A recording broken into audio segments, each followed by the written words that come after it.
Hey, what's up, guys? This is Chris Scott with Got Consent. And another story. Of course, as you guys understand, being a conservative group, not everyone agrees with exactly everything I say in the group. Alright, on to another issue.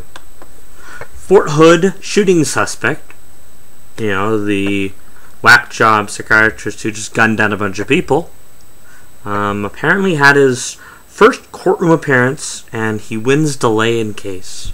Aw, how nice! We're patting him on the back.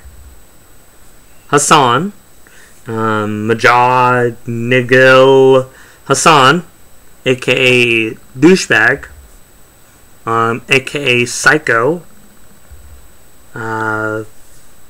wearing his army uniform and sitting solemnly in a wheelchair, the psychiatrist accused of gunning down 13 people at a Fort Hood made his first courtroom appearance Tuesday and won a delay in his case. How does this happen?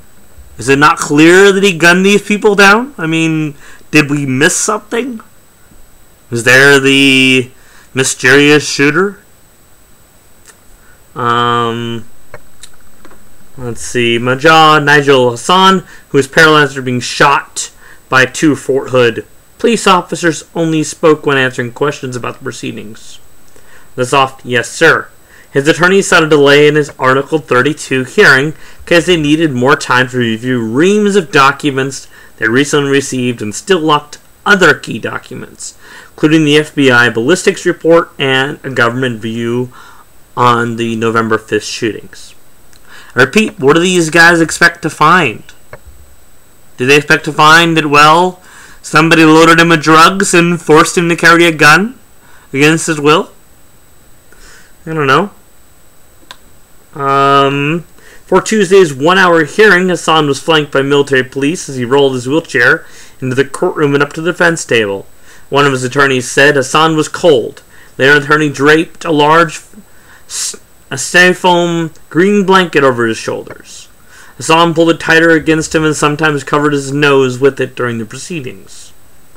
Oh, how nice! He needed a blanket. I guess we're supposed to feel sorry for him. Anybody else want to give him a blanket too?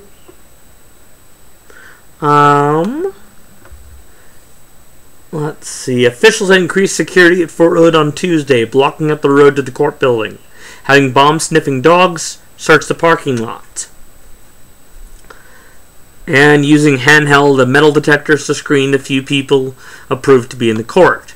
Usually none of those precautions are taken.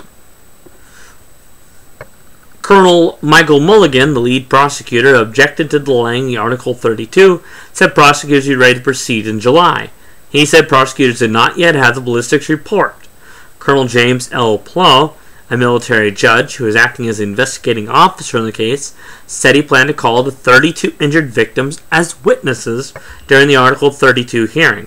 Paul said that while authorities have not decided whether to seek the death penalty, he was asked to investigate whether Hasan's case had any aggravating factors, which are only relevant in death penalty cases.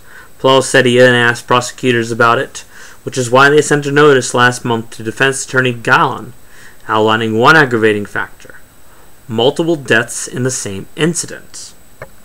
If convicted, Hasan could be sentenced to death only if the military jurors determined there is an aggravating factor according to military law.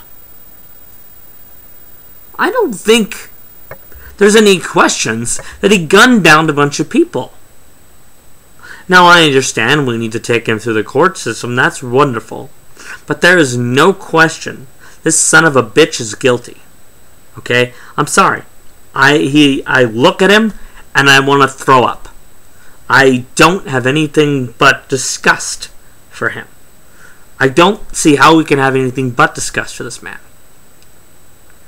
And yes, I understand as well that the military has some questions to answer for just moving this guy around like a chess piece. But nevertheless, Hasan is responsible for his own actions. He murdered those people, and so he should get the death penalty.